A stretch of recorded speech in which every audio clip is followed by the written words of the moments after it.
Welcome to The Explainer. Today, we're looking at something, well, it's pretty wild. It's a document called the Inkai Ambassador Protocol, and it's basically a rule book for merchants that's built around this totally counterintuitive idea. What if the best way to actually grow something was to forbid growth entirely? Yep, you heard that right. And that one question, it's the key to this entire system. The whole Enkai protocol is built on this pretty radical idea that real, lasting expansion doesn't come from pushing harder. It comes from holding back. So, how in the world does a protocol work against growth? I mean, it sounds crazy, right? Well, the whole thing is designed to feel restrictive. That quote you see, if it feels too tight, that's not a mistake. It's not a bug. It is absolutely a feature. Think of it like a defense mechanism, built to protect what the system is from what it could become if it just chased growth.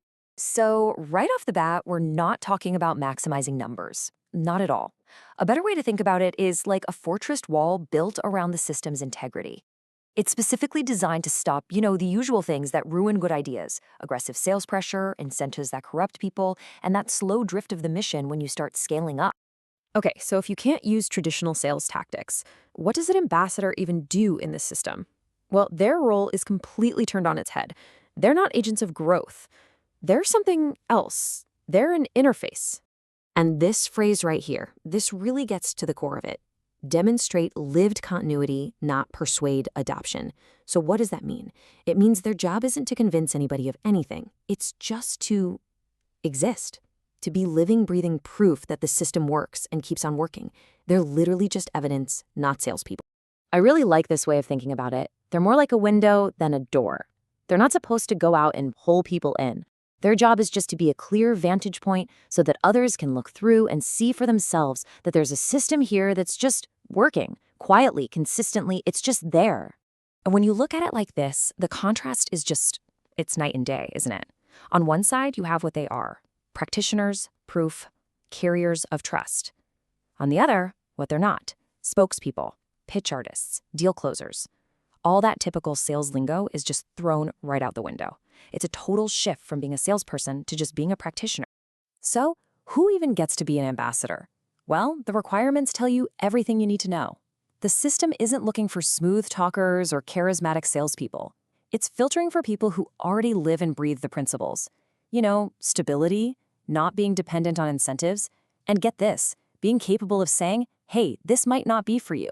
That right there is the whole point. Okay, so let's get into the nitty-gritty. How does this philosophy actually work in practice? Well, it translates into this really strict multi-phase process. And I want you to forget everything you know about a sales funnel because this is the exact opposite. It's a series of patient steps where the other person is always in control. This engagement model is just fascinating. It's completely reactive. Look at this. The ambassador literally does nothing proactive. Step one is just ambient presence. Just be there. Only if someone asks do they move to step two, demonstration. And only after that, after repeated interaction, do they even name the principle. Every single move is triggered by the other person's curiosity. The merchant is 100% in the driver's seat, zero pressure.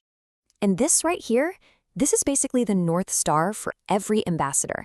The one role to rule them all. If it sounds like a pitch, it is wrong. It's such a simple filter, but it's so powerful. It forces them to constantly ask themselves, am I just showing or am I trying to sell? And the answer always has to be the former. And the protocol is crystal clear about what's off limits.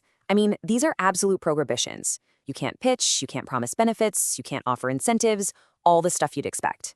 But look at that last one. You can't even frame it as an opportunity. That's how deep this goes. It's about removing every single trace of persuasion.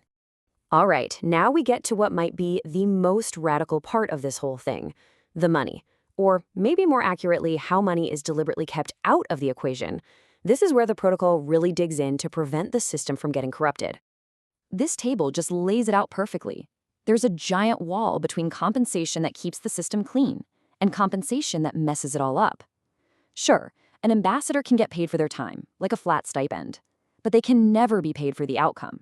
No commissions, no per-merchant rewards, no performance bonuses. It's all about completely severing the link between their actions and any financial reward tied to growth. That's how you keep it honest. And this isn't just a suggestion, it's baked right into the architecture of the system itself.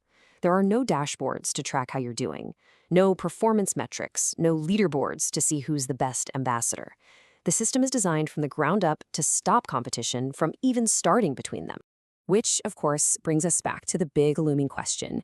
If you can't sell, you can't offer incentives, and you can't even pitch, how on earth does a system like this grow? I mean, it flies in the face of pretty much all modern business logic, right? Well, here's the answer, and it's really the philosophical heart of the whole thing. Ambassadors do not expand Enkai, continuity expands Enkai. What that's saying is that growth isn't something people do. It's not about effort. It's a natural consequence of the system just being stable and reliable over a long, long time. So growth isn't an action, it's a byproduct. It's what happens when something proves over time that it's stable and resilient. The ambassador's job isn't to go out and make waves. It's to be like a lighthouse, just a steady, visible presence that proves the system doesn't break, no matter what. So in the end, the logic is this. By throwing out all the typical tools of growth, the system actually creates a different path to expansion. Maybe a slower one, for sure, but a much more durable one. It becomes this complete, closed system that doesn't need the constant fuel of marketing or sales to keep going. And that really leaves us with this final, very provocative question. In a world that is just obsessed with persuasion and selling, what happens when you build something that relies only on proof? It really makes you think, doesn't it? It challenges this basic idea of how valuable things spread. Does the loudest voice always win? Or is there a quieter, more powerful force in just enduring?